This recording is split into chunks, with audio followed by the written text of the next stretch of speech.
Hello everyone, let's learn 4 important books which is very important. पहली हमारी है cities are abnormal.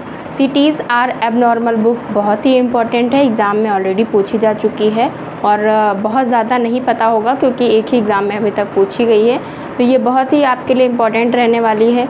अगर आपको पता है तो बताइए और अगर नहीं पता है तो अभी के अभी इसको लर्न कर लिए। ये किसकी है? ये है एल्मर पीटरसन की।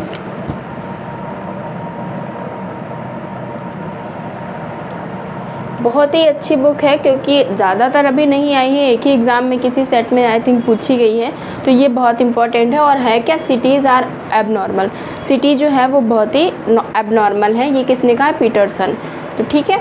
दूसरी है मिशनरीज़ एंड देयर मेडिसिन। ये तो जिनकी बुक है उनको आपने बहुत अच्छे से पढ़ा है लेकिन गेस नहीं कर पा रहे होंगे कि किसकी बुक है। तो इस तरह से हमें बुक को लर्न करने से यही बेनिफिट होता है क्योंकि हमें पता ही नहीं होता ये भी इनकी बुक हो सकती है। तो जैसे कि मैंने बताया आपने इनको बहुत अच्छे से पढ़ा है जिनकी ये बुक है, लेकिन फिर भी गेस नहीं कर पा रहे होंगे। तो आई थिंक आपको जब मैं बताऊँगी तब लगेगा कि हाँ नहीं गेस कर पाए, या कर पा रहे होंगे तो कोई बात नहीं, अच्छी बात है। मिशनरीज़ एंड देयर मेडिसिन किसकी बुक है? ये है डेविड हार्डीमैन। और डेविड हार्डीमैन का तो हम लोग पढ़ ही रहे होते हैं, लेकिन फिर भी ये वाली बुक को ज़्यादा नहीं हम लोग उसमें डिस्कस करते हैं, तो आई थिंक ज़्यादा लोगों को शायद ना पता हो। डेविड हार्डीमैन।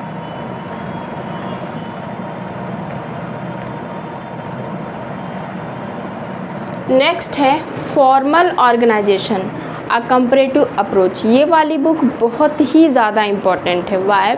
क्योंकि मैंने जहाँ तक नोटिस किया है ये वाली बुक बहुत ज़्यादा पूछी जा चुकी है, 2 से 3 या 4 बार तो पूछी गई होगी। तो आपको ये बुक अभी लर्न करनी है। फॉर्मल ऑर्गेनाइजेशन बुक किसकी है? ये वाली बुक है ब्लाउ एंड स्कॉट की। बहुत ही ज़्यादा एग्ज़ाम में पूछी जा रही है, तो इसे आप लर्न कर लीजिए। आप इसको नहीं भूलना है, आपको चाहे कुछ भी करना पड़े लेकिन ब्लाउ एंड स्कॉट को तो नहीं ही भूलना है। तो इनकी ये बुक है और बहुत ज़्यादा एग्ज़ाम में पूछी जा रही है। फॉर्मल ऑर्गेनाइजेशन बुक किसकी है? ब्लाउ एंड स्कॉट की। नेक्स्ट है post modern Gandhi and other ऐसे। पोस्ट मॉडर्न कंडीशन हम लोग पढ़ते रहते हैं, तो उसी तरह अब हमको पढ़ना है post modern Gandhi and other ऐसे। पोस्ट मॉडर्न गांधी पे किसने बुक लिखी है? बहुत ही अलग बुक है। गांधी को तो पढ़ते ही थे लेकिन अब पोस्ट मॉडर्न गांधी भी पढ़ना है, तो post modern Gandhi and other ऐसे बुक है रुडोल्फ एंड रुडोल्फ की। तो ये भी बहुत अच्छी बुक है और अभी तक ज़्यादा नहीं आई है एग्ज़ाम में, तो इसलिए आपको ये भी लर्न करना है।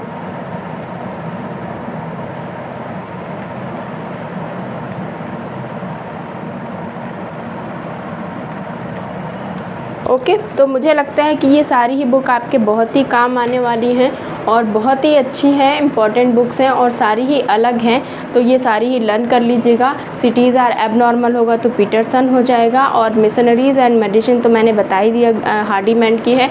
फॉर्मल ऑर्गेनाइजेशन जो है ब्लाउ एंड स्कॉट की है, and post modern Gandhi and other ऐसे जो बुक है वो रुडोल्फ एंड रुडोल्फ की है। आई होप आपको बुक्स न्यू लगी होंगी और बहुत ही अच्छी इंटरेस्टिंग लगी होंगी। अगर वीडियो पसंद आती है तो please do like share and subscribe my channel. Thank you for watching the video.